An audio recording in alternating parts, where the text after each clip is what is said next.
Thank you, Madam, for giving me the opportunity to speak in the finance bill.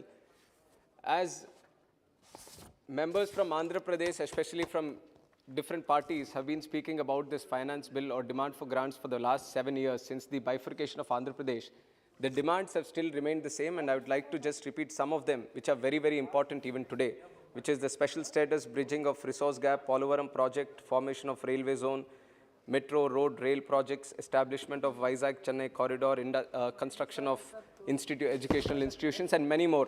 So they are still pending on behalf of the central government, whereas financial assistance is required. So through the finance bill also, I would request the Ministry of Finance to speed up this process, as 8 years has already finished since the Bifurcation Act has been started implementation. So I would request the Honorable Minister to release the rest of the funds.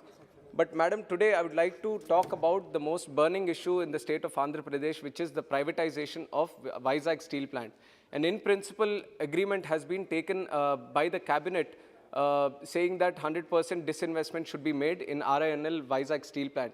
On behalf of Telugu Desam Party and the people of Andhra Pradesh, we totally oppose this decision of privatization of Vizag steel plant, Madam. And I would like to present my case by talking about the history of the inception of this plant. Around 7 to 8 years, under the slogan of Vishaka Ukku Andhrula Hakku, which means the steel of Vizag is the right of Andhra, the people of both Telangana and Andhra Pradesh came together and fought with the center for the establishment of the steel plant. 32 people have lost their lives. 22,000 farmers have donated their lands for the establishment of this plant. So today, even if the owners of this plant is the central government, they have to realize that it was made on the sacrifices of the Telugu people, Madam. If the central government has a big heart, then they would realize that privatization of this Vizag steel plant is not the right decision, but I see that they have conveniently ignored all the emotions and sentiments of the Telugu people, and they are going with a separate argument. And one of the arguments being made is that Vizag steel plant is a sick unit. I beg to differ, Madam. I'd like to place some of the stats on record, where it is between 2000 and 2015, the turnover has been 1.4 lakh crores and profits after taxes of 12,600 crores. And for 13 consecutive years, it exceeded 100% capacity utilization. Vizag steel plant has achieved an all-time high of 1.3 million tons in exports.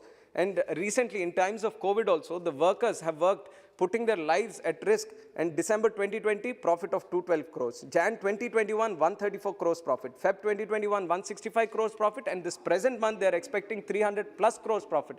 So I beg to differ whenever they say that Vizag steel plant is a sick unit. And the second argument being made by the central government often when it comes to disinvestment of PSUs is that we shouldn't waste taxpayers' money in these sick units. First of all, I explained it's not a sick unit, but the second argument where taxpayers' money is being used, I'd like to present my case here also. Since the inception of the Vizag steel plant, the contribution from the central government to the plant has been 4,900 crores in terms of equity and 1,300 crores in terms of restructuring package. So the total amount given is 6,200 crores. But what has the Vizag steel plant paid back to the central government? It is up to the tune of 43,000 crores. It is 5 times more than what the central government has donated, has given to the Vizag steel plant. So 43,000 crores in terms of taxes and dividends has been paid back. But what we request from the central government to do to the Vizag steel plant, there are a couple of demands, and these are not demands of just me or the people of Andhra Pradesh. Standing committees have demanded on behalf of Vizag steel plant that they have to be given captive mines. SAIL units, other steel plants, they are getting captive mines, they have captive mines, and they are getting per ton of steel at 1,500 rupees. Whereas Vizag steel plant, because it doesn't have the captive mine, it is getting at 7,000 rupees. And what is this amounting to? VSP loses 5,260 crores for every ton of steel it sells, and which is translated to a loss of 2,300 crores in the last fiscal year alone. So what we really request from the central government, if they want to help the Vizag steel plant, is that they should cater for captive mines for this and provide a level playing field just like other steel plants. And the other thing we are requesting is to reduce the interest rates. When Tata steel plant is getting loans from the banks at 8% interest rate, Vizag steel plant, which is under the finance department, which is under the central government, it is getting at 14%.